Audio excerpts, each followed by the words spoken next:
No, me that's who they swim you, a colon with pan train beat up. General Shema, let me be done and one piano in Rama. General Goya, Dobby, Maya Jala. No, General Lozia, she does Saloma. General Machon and Machon and Moen and Mayahu. Pezoyama, Welumia. General Sagazago. Then the young dead chain be dining. Eh, dear Chema.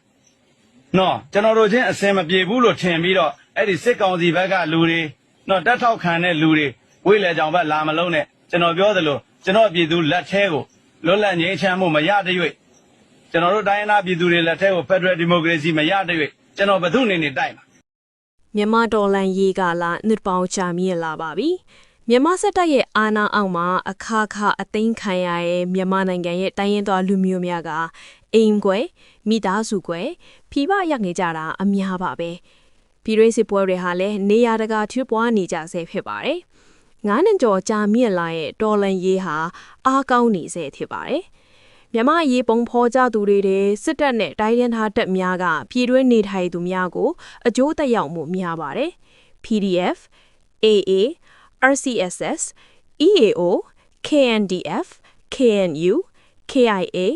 WASA အဖွဲ့များနာမည်မျိုးစုံတိုင်းရင်းသားအဖွဲ့အစည်းများတဲ့နိုင်ငံအလဲပလင်းမြို့နေရင်းမာပဲမြို့အကြားဘူနဂါခေါ်နိုင်လင်းဦးဆောင်တဲ့ BNRA တော်လှန်ရေးတပ်ဖွဲ့ပါဝင်ခဲ့ပါတယ်။မြန်မာတော်လှန်ရေးကိုဦးဆောင်နေတဲ့ NUG ဟာတိုင်းရင်းသားလက်နက်ကိုင်များကိုနေရာစုံကတက်နိုင်တဲ့ဘက်ကထောက်ပံ့နေတဲ့ဦးဆောင်တော်လှန်ရေးအစိုးရတစ်ခုတည်းခဲ့ပါတယ်။လွန်ခဲ့တဲ့ရက်ပိုင်းက NUG ရဲ့ PDF အဖွဲ့နဲ့ဘူနဂါရဲ့ BNRA တပ်ဖွဲ့တို့ခိုက်ရန်ထွတ်ပွားတိုက်ခိုက်ခဲ့ကြပါတယ်။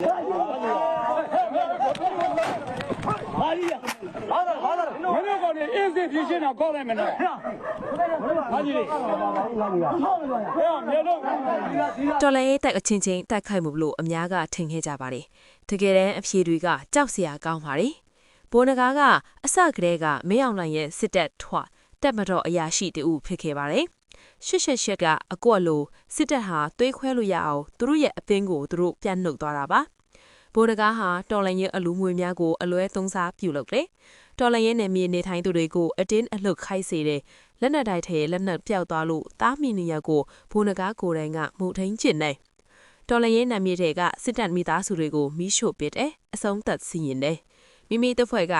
လက်အောက်ငယ်သားတွေကိုကိုယ်တိုင်နှိပ်စက်အကြမ်းဖက်တယ်။ NUG PDF လက်အောက်ကခွဲထွက်ပြီး BNRA တပ်မတော်ကိုတီထောင်တယ်။မိမိတဲ့အတွင်းလေးလည်မှုလိမ်မြတ်ထုံမှုအနိုင်ကျင့်စော်ကားမှုတွေများစွာလုပ်ခဲ့တယ်လို့ NUG ကဖြေကြားခဲ့ပြီး BNRA ရဲ့တပ်ကိုစုံစမ်းစစ်ဆေးမှုတွေလုပ်နေပါတယ်။ BNRA တပ်ဖွဲ့အတွင်းရေးမှူးကိုဖြိုးနေစီတာဝန်ခံကိုလက်တူဟာတပ်ဖွဲ့ခေါင်းဆောင်ဘူနဂါနဲ့အတူ February 18 ရက်ကလေးကလက်နက်ခဲယမ်းနေတဲ့အတူပျောက်ဆုံးနေပါတယ်။ဘူနဂါမှာစစ်တပ်ထံလက်နက်ချပူပေါင်းသွားပြီးနောက်သူ့ရဲ့ကျန်းတက်သား1500ကျော်ဟာ NUG ထံလက်နက်ချခဲ့ပါတယ်။စစ်တပ်ဟာလေဘူနဂါရဲ့တော်လန်ရေးနယ်မြေထိခဲ့တဲ့ပလဲမြို့နယ်နဲ့ရင်းမပင်မြို့နယ်တို့ကိုအင်အားအလုံးအင်းနဲ့ထိုးစစ်စတင်နေပါတယ်။နောက်ပိုင်းသတင်းများကိုအချိန်နဲ့တပြေးညီတင်ဆက်ပေးသွားမှာမို့ like and subscribe လေးလုပ်ပေးကြပါအောင်ရှင်။